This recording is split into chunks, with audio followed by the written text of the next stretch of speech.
we are Team 21, and today we are presenting our business portfolio and go-to-market strategy as our decision to whether launch a new pro product or not.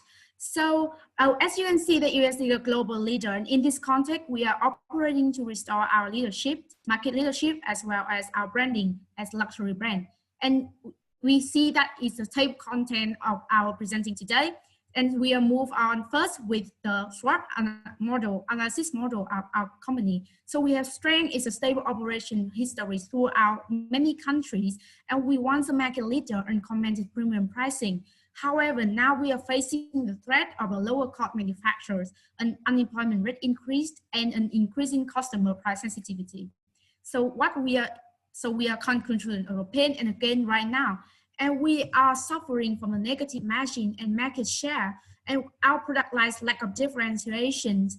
We have unclear product messaging, and the sales force and technical support us has a problem.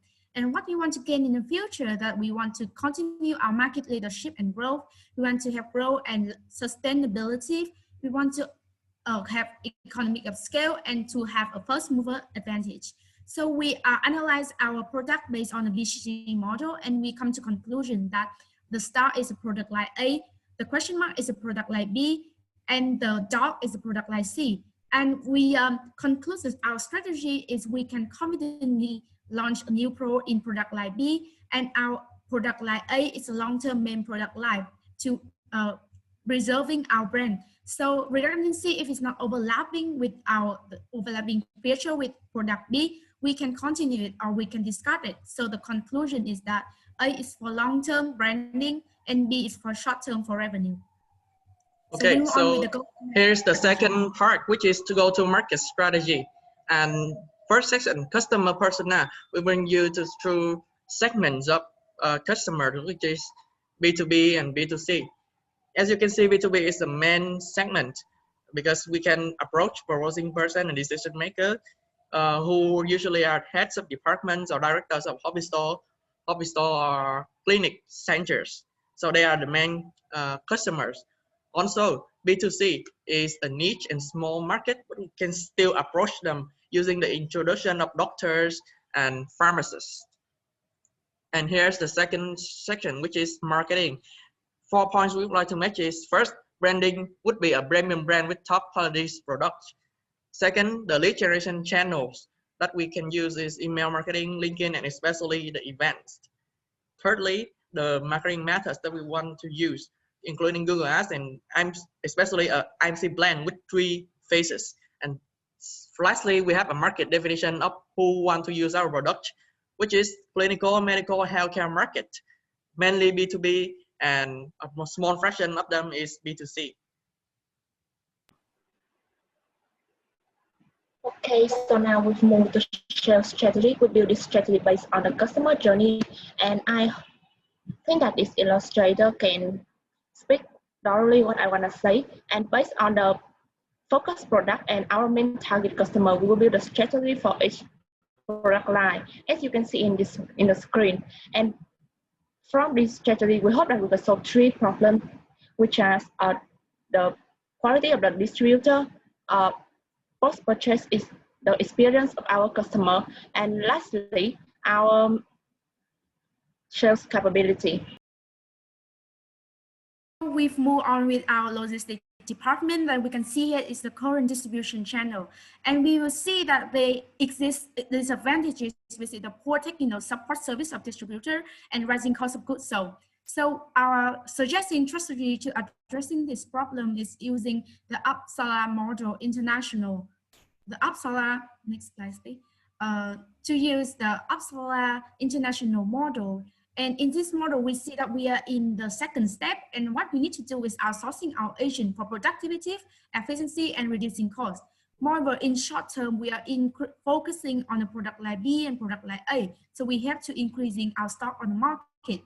So here is the plan for current supply chain in the phase 2 that we mostly addressing the existing problem. So we can outsourcing outside business cost, like contracted services from third parties. And with the rising cost of goods, we are switching to 3PL logistics or third-party logistics, especially in a third-party manufacturer to reduce costs. And we move on to the phase 3 that we will integrating all of them into our business once again. And if our business grow enough to extend, we will move on to phase 4. So we move on to the human resource department.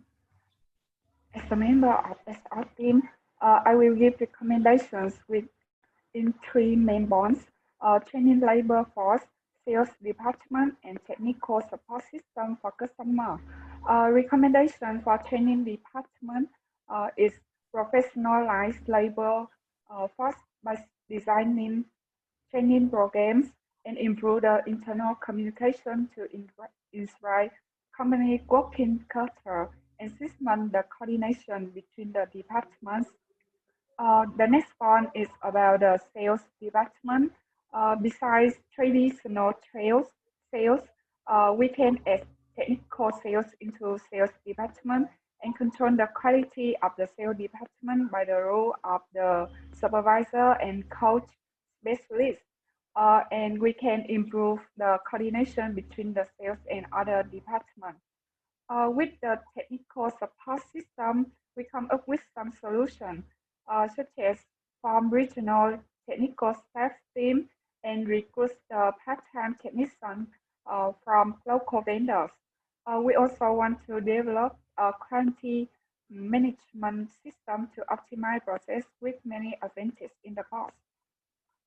Next slide.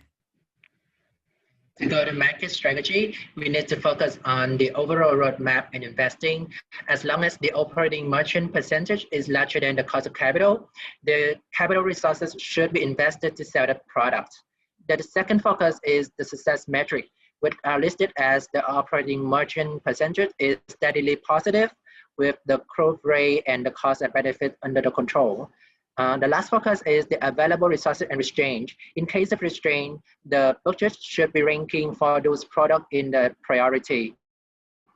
If in terms of profit seeker, it should be the highest contribution percentage. In terms of revenue seeker, it should be the product line that offer the highest revenue or the volume. And the next, we're gonna analyze the break-even analysis of new pro.